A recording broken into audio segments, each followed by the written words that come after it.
Perfecto, pues si queríamos comenzando ya con la clase de hoy, la segunda de las tres que os voy a impartir. Como bien hemos comentado, la clase de hoy va a tratar sobre los tumores embrionarios. Lo fundamental de la clase va a ser el ATRT, el tumor teratoide rhabdoide atípico, pero sí que también daremos algunas nociones de otro tipo de tumores embrionarios. Así que vamos a ir comenzando. Entonces, bueno, el objeto de esta clase va a hacer referencia un poquito a los tumores que clásicamente, hasta hace igual ya 20-25 años, se denominaban como PNET, que era el acrónimo que hacía referencia al tumor neuroectodérmico primitivo, que era todo aquel tumor de un patrón histológico embrionario que se consideraba derivado del neuroectodermo.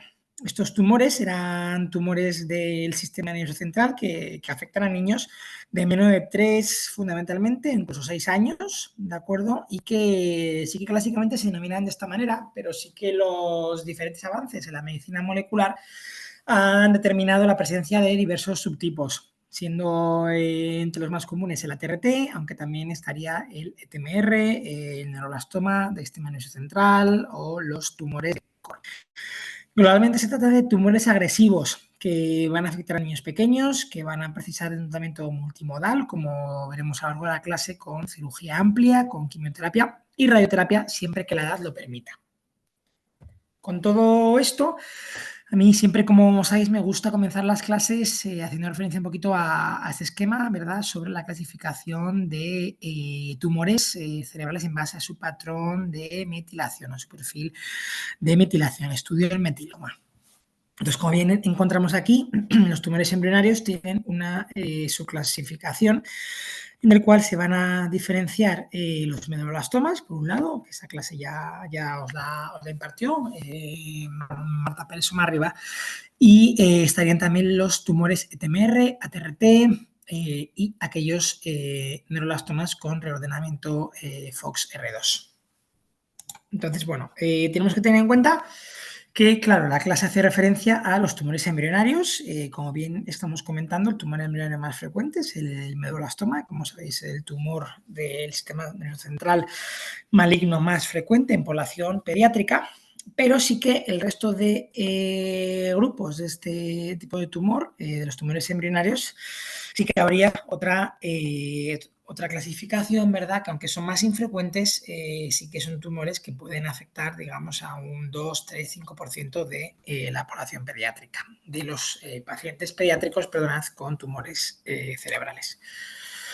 Dentro de tumor teratoide rhabdoide atípico, la TRT, por sus siglas en inglés, como bien comentamos, constituye el 2-3% del total de tumores pediátricos del sistema nervioso central. Pero sí que tenemos que tener en cuenta que esos tumores embrionarios son fundamentalmente tumores de niños pequeños, con lo cual el 20% del total de tumores del SNC van a afectar a niños menores de 3 años. Este tipo de tumor, la TRT, se afectará, por tanto, al 20% de niños de menos de 3 años con un tumor cerebral. Al año en Estados Unidos se calcula que hay unos 58 nuevos casos y esta entidad se describió como entidad propia anatomopatológica en el año 1996. Como bien comentaremos a continuación, fue en estas fechas en las cuales se empezó a considerar como un tumor propio en sí mismo. En general, su localización más frecuente es la fosa posterior, aunque sí que puede aparecer en cualquier localización del SNC. Sí que va a ser ligeramente más frecuente en varones que en mujeres y fundamentalmente más frecuente en niños de menos de 3 años. La supervivencia global a 5 años va a ser de un 30%, van a ser tumores especialmente agresivos, con una media de supervivencia de 12 a 16 meses. Pero, como bien comentaremos a continuación, dependerá mucho del tratamiento y de la biología molecular este porcentaje de supervivencia global. Respecto a su anatomía patológica, vamos a ver que es un tumor de características agresivas, con un patrón de tejido teratoide, así como con la presencia de células rhabdoides, que son semejantes a las del rhabdomiosarcoma, y haber una tipia intensa. Muy típico, muy característico y muy definitorio de este tumor es la pérdida de expresión somática del gen supresor de tumores SMARCB1, HSNF5 o IMI1. Todo hace referencia a el mismo gen, pero con diferente nomenclatura. con lo cual la pérdida de expresión del INI1 en inmunohistoquímica va a ser definitorio de los tumores rhabdoides, con lo cual un tumor del sistema nervioso central que tenga un patrón histológico agresivo y que además se da por inmunohistoquímica una pérdida de INI1 va a ser definitorio de una TRT. Este tipo de tumor forma parte asimismo de la presentación del síndrome de predisposición a tumores rhabdoides, que hace referencia a una mutación del gen SMARCB1, de este gen supresor de tumores, en línea germinal. Aquellos niños que tengan síndrome de predisposición a tumores rhabdoides van a tener una gran predisposición a desarrollar este tipo de tumores. En el 65% de los casos van a ser tumores del sistema nervioso central, el ATRT, que se origina a lo largo de todo el cerebro, todo el neuroeje, y un 35% de estos tumores van a aparecer fuera del sistema nervioso central. Aproximadamente un 20-15% serán tumores renales rhabdoides malignos y aproximadamente un 5-10% serán tumores rhabdoides malignos extrarrenales y extracraneales. Van a afectar a diferentes localizaciones como los tejidos de partes blandas, el retroperitoneo, la pelvis, tórax, cuello, hígado incluso, y son también tumores muy agresivos. Si bien es cierto que la clase de hoy va a tratar fundamentalmente sobre los tumores rhabdoides cerebrales, sobre los ATRTs. Siempre este síndrome habrá que sospecharlo en aquellos pacientes que tengan tumores rhabdoides, especialmente si tienen múltiples tumores sincrónicos o en aquellos que tengan una historia familiar. Con lo cual, siempre en estos pacientes que debuten con una TRT, estamos obligados a buscar en línea germinal la presencia de una mutación en el gen SMARCB1. Con lo cual, la pérdida la alteración de este gen en línea germinal significará que este paciente tiene este síndrome de predisposición, con lo cual no solo deberíamos tratar su tumor primario, sino que también deberíamos realizar el cribado de segundas neoplasias, fundamentalmente a nivel abdominal, como hemos comentado, con la afectación renal. Sí que también realizaríamos diversos estudios de extensión, también por descartar la presencia de tumores a nivel de las partes blandas. Y sí que este síndrome va a poder ser causado por dos mutaciones diferentes. Tanto el gen supresor de tumores SMARCB1 como el gen supresor de tumores SMARCA4, que como comentaremos también es un subtipo de ATRT, aquellos que tienen mutado a nivel somático el SMARCA4. Bien, como bien comentamos, en la era de la biología molecular es fundamental el correcto clasificación, la correcta subclasificación de los ATRTs. Tenemos que tener en cuenta que aproximadamente el 34-40% de todos los ATRTs van a ser el subtipo TIR, aproximadamente otro 40% van a ser el subtipo SHH, un 20-25% el subtipo MYC y en un porcentaje muy pequeño, en torno al 1-2%, el subtipo SMARCA4. Cada uno va a tener unas características distintivas. El subtipo TIR es muy frecuente que aparezca a nivel de la fosa posterior. El subgrupo SHH es muy frecuente que aparezca a nivel subatentorial. El subtipo MYC va a tener una presencia prácticamente similar a nivel subatentorial y a nivel de fosa posterior, pero sí que va a ser muy frecuente su aparición a nivel espinal. Un 12% de los subtipos MYC van a tener presencia a nivel espinal. Y tenemos que tener en cuenta que prácticamente la totalidad de ATRTs espinales van a ser el subtipo MYC. Y por último, el SMARCA4, que es un tumor que sobre todo va a ser muy típico de lactantes, de niños de muy corta edad, en aquellos pacientes que van a ser en la inmensa mayoría de los casos pacientes que tengan este gen mutado a nivel germinal. Van a ser, como bien comentamos, niños de muy corta edad con una distribución del 77% a nivel subatentorial y de un tercio de los casos a nivel de fosa posterior. También, como otros hallazgos, tenemos que tener en cuenta que aquellos tumores con alteración del subtipo SHH van a tener prácticamente en un 40-50% de los casos una alteración a nivel de línea germinal, mientras que esa alteración a nivel de línea germinal va a ser extremadamente frecuente en aquellos ATRTs MYC y va a aparecer la mutación en línea germinal en prácticamente 1 de cada 4 pacientes con alteración de ATRT subgrupo TIR. El subgrupo también va a ser súper importante de cara al pronóstico, ya que diversas publicaciones, especialmente la del grupo europeo del año 2020, publicaron cómo, gracias al registro europeo de tumores rhabdoides, se objetivó como aquellos pacientes que tenían una TRT subtipo TIR y de más de un año al diagnóstico eran los que mayor sobrevida presentaban a 5 años. Estos autores vieron cómo prácticamente un 70% de los pacientes de más de un año al diagnóstico con un subgrupo TIR, que son los de frecuentemente fosa posterior, van a tener una supervivencia de 5 años de prácticamente el 70%. Esos autores clasificaban este tipo de pacientes, aquellos de más de un año subgrupo TIR, como pacientes de riesgo estándar. Mientras que los pacientes de un riesgo alto serían aquellos que no tienen un subgrupo TIR, que tienen un subgrupo SHH, MYC o SMARCA4 y que además debutan con menos de un año al diagnóstico. Mientras que aquellos pacientes que tienen menos de un año al diagnóstico y un subgrupo TIR o más de un año al diagnóstico y un subgrupo no TIR van a ser pacientes de riesgo intermedio y van a ser pacientes que van a tener una supervivencia a 5 años de un 30%, mientras que aquellos de grupo de alto riesgo, que como hemos comentado serían aquellos que no son un subgrupo TIR y que tienen menos de un año al diagnóstico, van a tener una supervivencia de 5 años de 0%. Con lo cual su pronóstico va a ser extremadamente inferior al de aquellos pacientes con un subgrupo TIR de más de un año al diagnóstico. Bien, la clínica de la TRT va a ser la clínica de debut propia de la secundaria de la evaluación del tumor. Como bien podemos imaginar, aquellos que debuten con una obstrucción de la circulación del líquido cefalorraquídeo por crecimiento del tumor, como aquellos de fosa posterior, van a debutar con clínica de hipertensión intracraniana secundaria a la hidrocefalia, con presencia de cefalea, vómitos, hipertensión, bradicardia. También estos pacientes pueden debutar con focalidad neurológica no aparición, con crisis, incluso con clínica de compresión tumoral, compresión medular, en aquellos de localización espinal, que sería fundamentalmente el subgrupo MYC. Bien, una vez sospechamos una TRT, deberíamos realizar un estudio de neuroimagen con un estudio de extensión, con una resonancia cranoespinal. Esos pacientes van a presentar un 20% de diseminación al diagnóstico y también será muy importante realizar una punción lumbar de estadiaje de líquido cefalorraquídeo para descartar diseminación, que sería, según la escala de Chang, un estadiaje M1.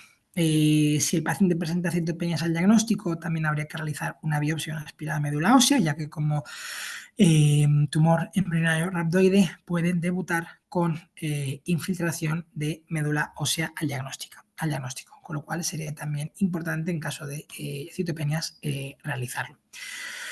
Por otro lado, también habría que realizar una ecografía abdominal y una radiografía de tórax para descartar tumores rhabdoides sincrónicos. Como hemos comentado, aproximadamente un 25-30% de los pacientes con una TRT van a ser portadores en línea germinal de una mutación SMARCB1 o SMARCA4, con lo cual, además de solicitar el estudio genético de dicho gen para descartar la afectación sindrómica, también sería importante descartar la presencia de tumores sincrónicos, independientemente de que aún no dispongamos el resultado de este estudio genético, debido a la frecuente asociación con predisposición genética. Respecto a la anatomía patológica, se recomendaría siempre una resección, pero en casos en los que esta sea dificultosa, sería necesario al menos una biopsia para material histológico. Estas serían algunas imágenes de ATRT, tanto supratentorial en el lado izquierdo como de fosa posterior en el lado derecho.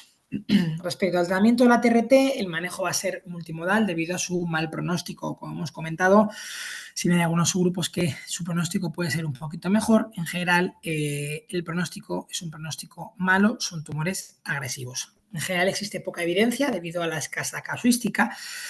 Va a haber regímenes de tratamiento muy variados, pero sí que todos estos protocolos van a estar basados en el uso de diferentes agentes quimioterápicos, en el uso o omisión de quimioterapia altas dosis, como bien comentaremos, en el uso de radioterapia. Si bien queda poco claro por el momento cuál es el mejor momento para el uso de la radioterapia, en qué fase de tratamiento sería más adecuado su uso. Respecto a la cirugía, sí que como en la gran parte de tumores cerebrales, una cirugía inicial debe intentar conseguir una resección completa porque esto va a ser un factor pronóstico en sí mismo.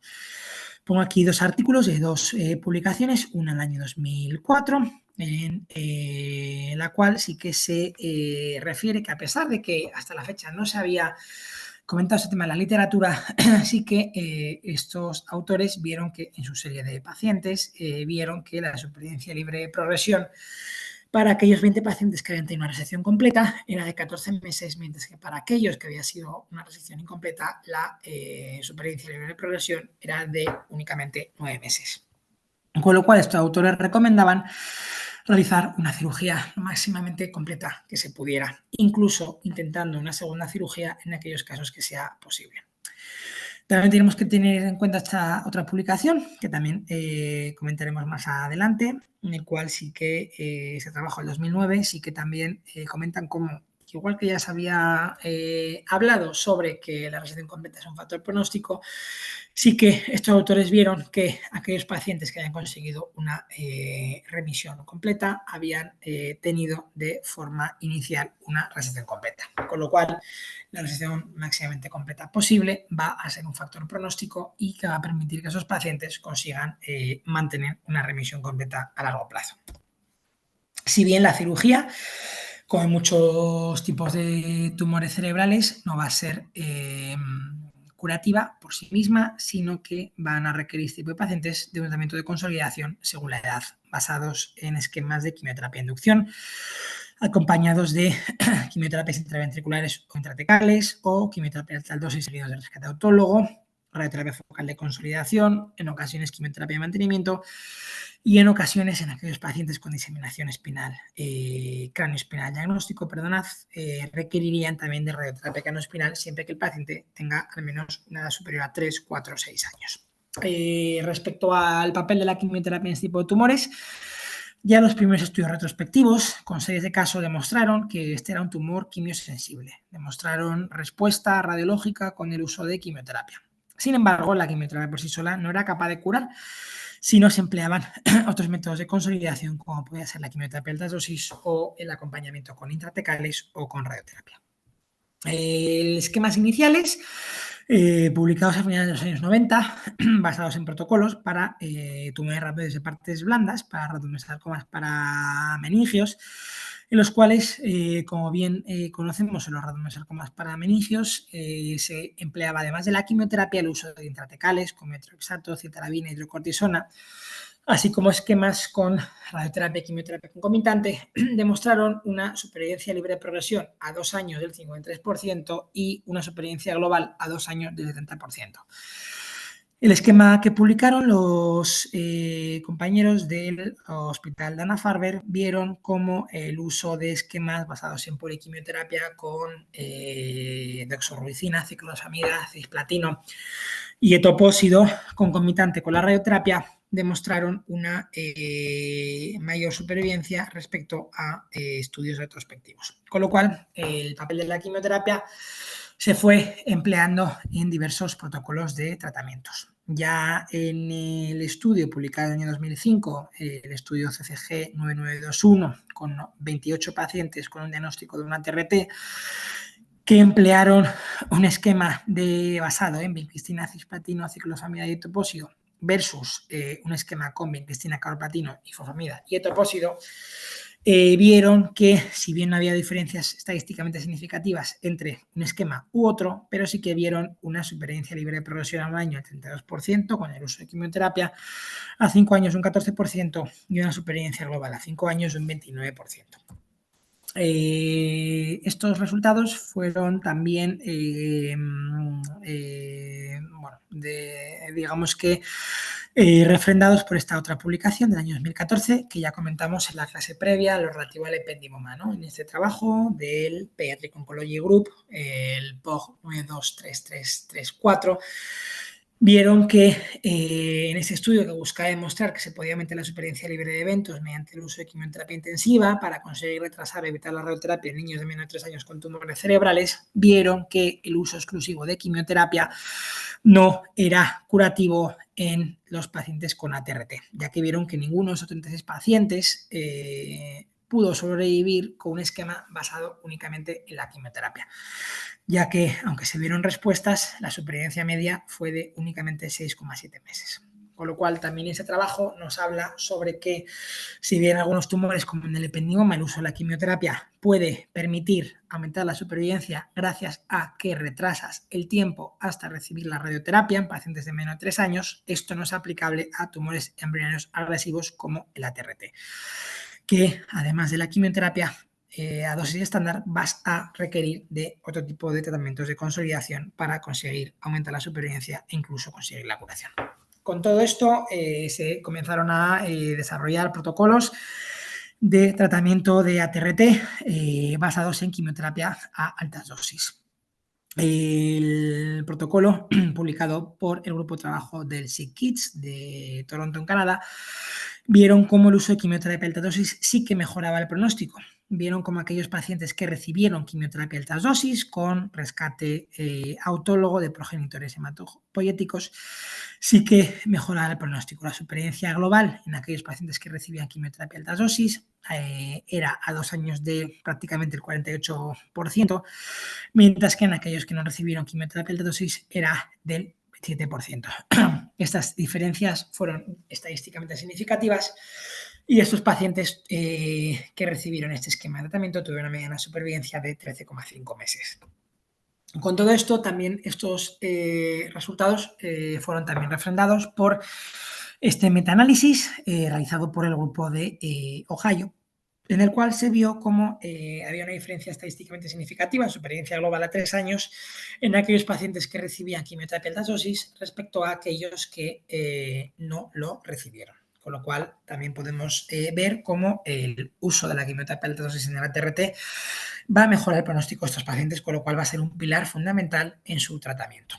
Respecto a la radioterapia, ya el grupo de St. Jude en el año 2005, en una publicación con una serie de 37 pacientes, vieron que aquellos pacientes que habían recibido radioterapia, que eran fundamentalmente aquellos pacientes de más de 3 años de edad al diagnóstico, sí que su supervivencia libre de progresión a 2 años era cercana al 80%, con una supervivencia global a 2 años cercana al 90%, unos resultados extremadamente buenos.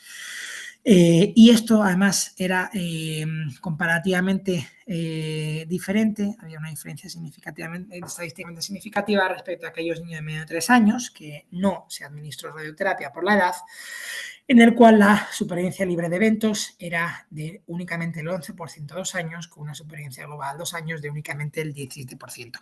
Con lo cual, el empleo de la radioterapia en este tipo de tumor es especialmente importante también, como vemos en esta publicación del año 2005. También este metaanálisis del grupo de Ohio, como hemos comentado, que respecto a 123 pacientes, también se vio como aquellos pacientes que recibían terapia tenían una mayor supervivencia global a 3 años respecto a aquellos que no la recibían. Prácticamente el 50% de pacientes que recibían radioterapia sobrevivían a 3 años, mientras que únicamente el 13% de pacientes sin radioterapia lograban sobrevivir a los 3 años de diagnóstico. Con lo cual, también el grupo canadiense tuvo algunos resultados contradictorios. Sí que en su estudio vieron que la radioterapia por sí sola no mejoraba el pronóstico, pero como bien hemos comentado, el uso de quimioterapia alta dosis sí que lo mejoraba.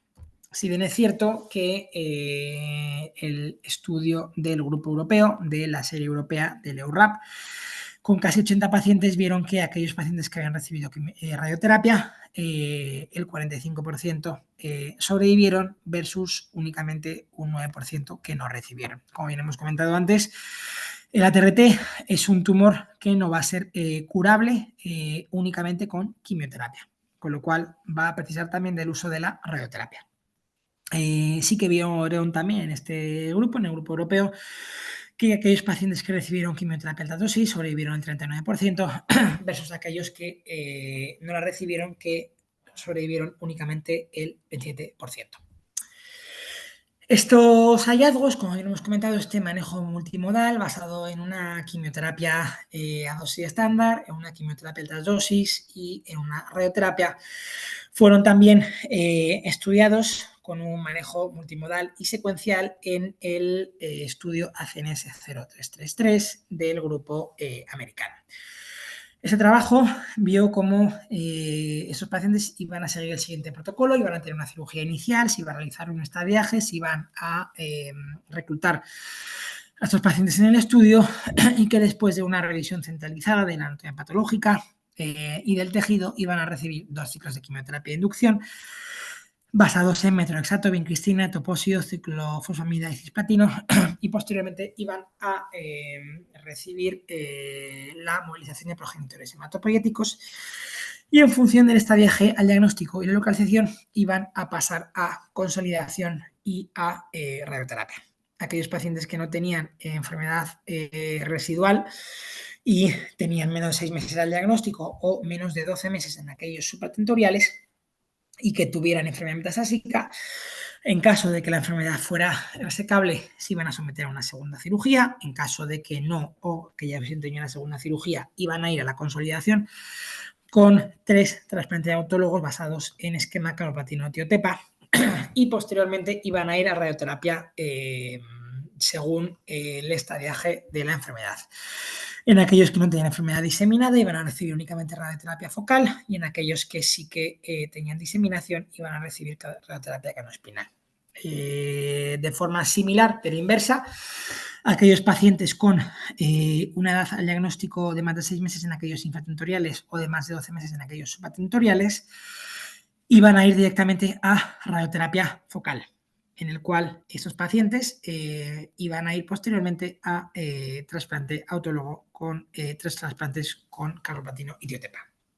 Y sí que en estos pacientes lo que se vio fue que de 65 pacientes reclutados, 54 tenían menos de 3 años al diagnóstico y sí que se vio que comparado con los controles históricos, con la cohorte histórica, sí que este protocolo reducía la supervivencia libre de eventos. Perdonad, aumentaba la supervivencia libre de eventos porque reducía la mortalidad y la progresión. Sí que los datos globales de este protocolo hubo una supervivencia libre de progresión a 4 años del 13% y una supervivencia global del 43%. Esta supervivencia era mejor a la de los controles históricos y lo que sí que vieron es que a pesar de diferenciar entre aquellos pacientes que recibían la radioterapia antes o después de la consolidación con quimioterapia alta dosis, sí que vieron que el tiempo, el momento en el que se daba la radioterapia, no afectaba a la supervivencia. Con lo cual, este protocolo refrendó que el manejo multimodal en este tipo de pacientes va a mejorar el pronóstico. Hubo otro protocolo también publicado en el año 2014 que hasta la fecha el protocolo con mejores resultados del grupo de Viena que con 9 pacientes consiguieron una supervivencia global a 5 años del 100% y una supervivencia libre de eventos de prácticamente el 90%. Este era un esquema que también se basaba en el manejo multimodal. Se basaba inicialmente en 3 ciclos de quimioterapia de inducción basados en esquema con vincristina, metronidazol, isofamida, cisplatino, etoposide, ciclofosfamida, doxorubicina, así como la administración de etoposide y citarabina intraventricular, seguido de 3 ciclos de quimioterapia de dosis con carboplatino y tiotepa y seguidos de una radioterapia focal a lo largo de prácticamente 1 año de tratamiento. Y es cierto que este protocolo tuvo muy buenos resultados, si bien es verdad que pudo ser que en este trabajo hubo algunos pacientes con algún subgrupo molecular de mejor pronóstico, si bien es cierto que este trabajo también refrenda que el manejo multimodal en este tipo de pacientes va a mejorar claramente la supervivencia.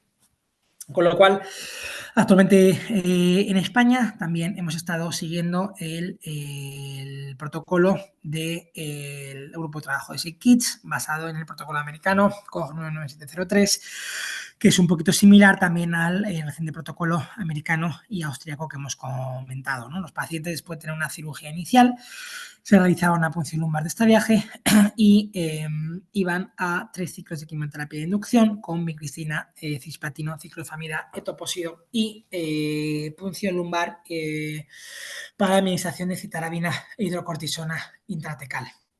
Posteriormente iban a consolidación con carboplatino y tiotepa y posteriormente iban a radioterapia focal en el tumor primario.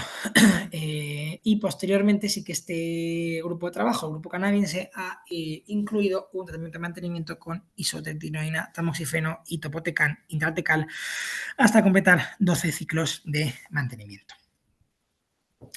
Actualmente también en Europa ha comenzado el protocolo SIOP-RT01, que ya se está empleando en algunos centros.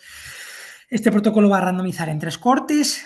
Por un lado, la cohorte B, que serán aquellos niños de menos de 12 meses de edad, menos de un año de edad al diagnóstico, en el cual, después de recibir 3 cursos de 3 ciclos de quimioterapia de inducción, basados en dosorubicina, ifamida, carbotopósido, vincristina, ciclofamida y actinomicina, van a recibir de 1 a 2 ciclos más de quimioterapia y si se objetiva quimiosensibilidad, es decir, que hayan respondido a la quimioterapia o no hayan progresado, van a consolidarse con 3 terapias de autologos. En aquellos pacientes que tengan una edad entre 1 año y 3 años al diagnóstico y que no tengan diseminación metastásica, se van a randomizar entre recibir radioterapia focal y 9 ciclos de quimioterapia o 3 ciclos de quimioterapia de dosis con trasplante autólogo, mientras que aquellos que tengan diseminación al diagnóstico en la cohorte C y que tengan más de 3 años de edad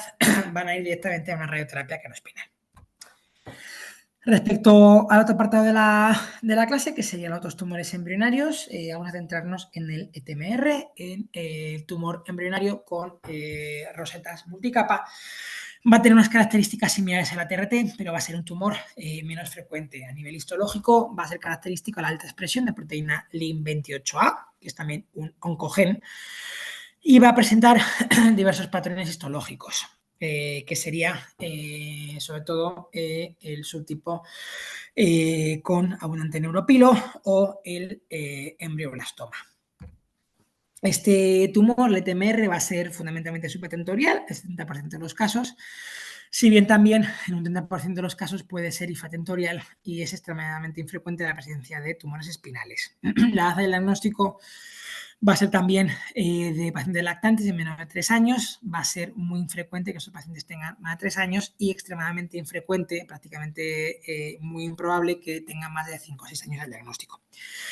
No va a haber diferencias entre géneros, al contrario que en el ATRT, y sí que la supervivencia va a estar determinada también por la biología molecular. Aquellos pacientes que tengan una amplificación del gen C19MC van a tener un mejor pronóstico respecto a aquellos que no lo tengan. Aquellos que no lo tengan, es bastante frecuente la alteración en DICER, en el gen DICER1, y que son mutaciones mutuamente excluyentes.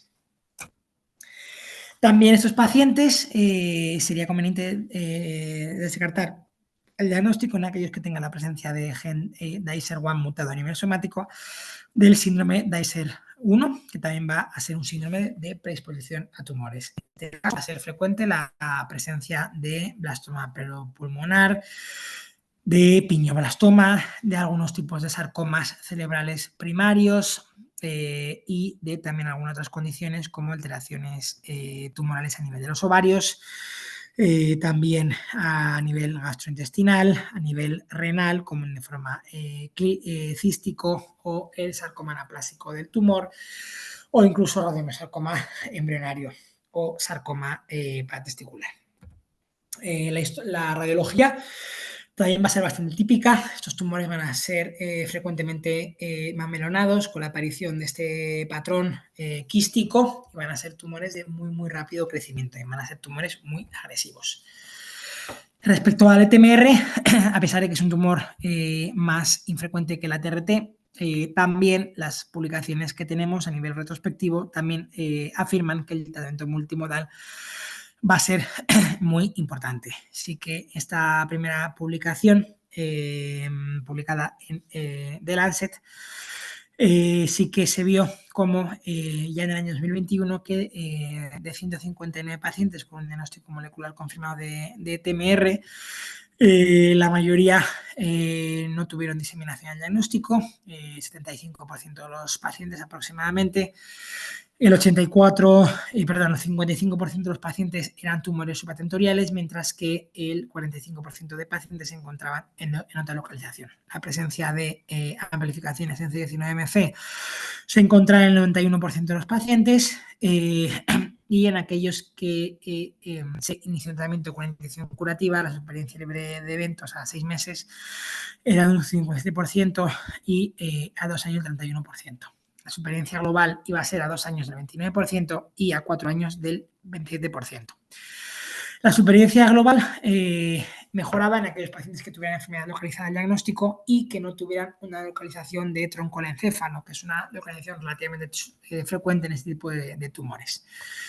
Iban a mejorar su pronóstico en aquellos pacientes en los que se pudiera realizar una resección completa, en aquellos que recibían quimioterapia alta dosis y ya en aquellos que recibían radioterapia. La supervivencia libre de eventos a 2 años y la supervivencia global era del 0% en aquellos pacientes que no recibieron radioterapia. Con lo cual era muy importante que recibieran radioterapia estos pacientes, con lo cual ese tumor todavía más, ya vimos que la TRT era muy difícil de curar sin radioterapia, pero el ETMR es todavía más infrecuente y en esa serie de pacientes ningún paciente curado se había podido curar sin el uso de radioterapia. El uso de la quimioterapia alta dosis aumentó también la supervivencia de estos pacientes, presentaron una supervivencia global libre de eventos a 2 años 21%, mientras que aquellos pacientes que habían tenido una resección completa era del 30%. Con lo cual, el uso de la radioterapia y la quimioterapia alta dosis, así como la resección completa, iba a ser capaz de mejorar el pronóstico en esos pacientes. Aquellos pacientes que pudieron recibir los 3 tipos de terapias, su supervivencia global subía a prácticamente un 70%. También otra publicación, también del grupo europeo, en este caso el grupo también de Austria, vieron cómo de todos los pacientes que tenían con supervivencia a largo plazo, más de 3 años, todos excepto 2 habían recibido radioterapia. Y además 10 de los cuales habían tenido una cirugía con una resección completa. Con lo cual, una cirugía con una resección completa seguido de radioterapia focal de forma precoz y el uso de terapia intratecal para prevenir la diseminación de neptomeningia eran pilares muy importantes para conseguir aumentar la supervivencia en el ETMR en ausencia a día de hoy de terapias dirigidas. Con lo cual, después de comentar esto sobre el ETMR, que también se van a beneficiar de una terapia multimodal, incluyendo una radioterapia precoz, lo más precoz que se pueda, vamos a finalizar ya la clase de hoy con alguna pincelada sobre otros tipos de tumores embrionarios. Como bien tenemos en esta publicación, publicada en Cell, en la cual se vio cómo el PENET se pudo dividir en algunos otros nuevos tipos de tumores.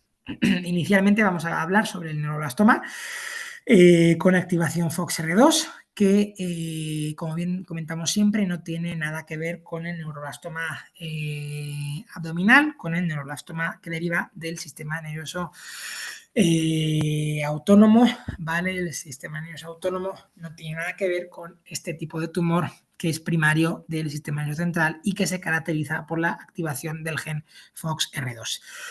Este tumor comenzó a describirse en el 2021 y sigue como algunos rasgos distintivos.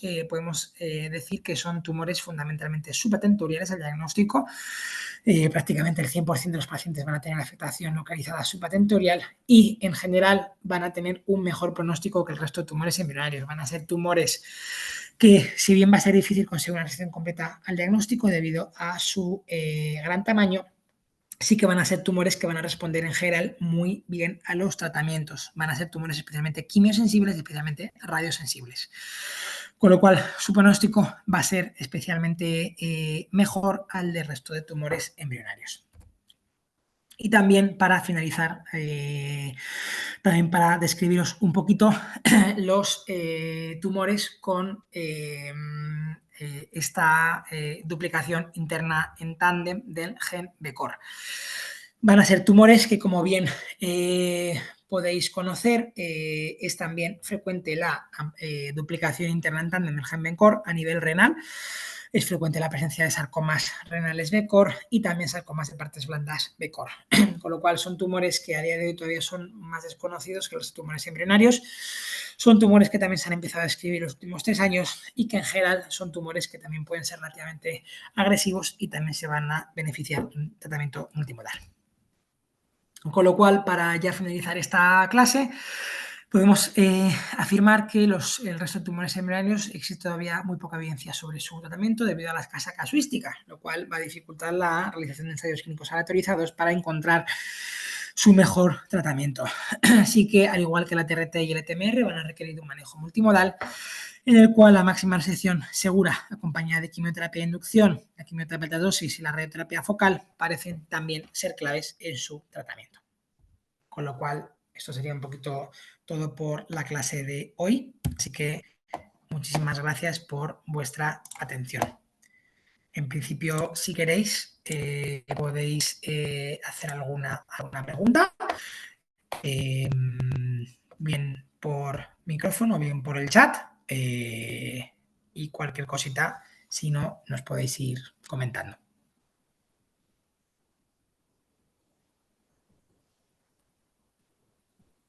Nada, muchas gracias por la clase, Serafín.